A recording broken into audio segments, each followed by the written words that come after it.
మాజీ ఎమ్మెల్యే పిన్నెల్లికి మరోసారి చుక్కెదురు. బెయిల్ నిరాకరించిన గుంటూరు ప్రత్యేక న్యాయస్థానం న్యాయమూర్తి. పల్నాడు జిల్లా మాచర్ల వైసీపీ మాజీ ఎమ్మెల్యే పిన్నెల్లి రామకృష్ణారెడ్డికి మరోసారి న్యాయస్థానంలో చుక్కెదురైంది.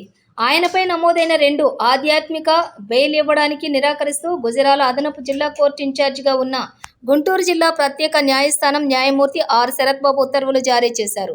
పోలింగ్ రోజున పాల్వాయి గేట్ కేంద్రంలోని రామకృష్ణారెడ్డి తన అనుచరులతో ప్రవేశించి ఈవీఎం ధ్వంసం చేసి అడ్డు వచ్చిన టీడీపీ ఏజెంటు శేషగిరిరావుపై దాడి చేశారు. మర్నాడు కారంపూడిలోని టీడీపీ కార్యకర్తపై దాడులకు పాల్పడి సీఐ నారాయణస్వామిని గాయపరిచారు. ఈ 2 ఘటనలపై పోలీసులు హత్యాయత్నం కింద పలు సెక్షన్ల కింద కేసులు నమోదు చేసి రామకృష్ణారెడ్డిని జూన్ 26న అరెస్టు చేయగా ఆయన నెల్లూరు జైలుకు ఆయనను తరలించారు.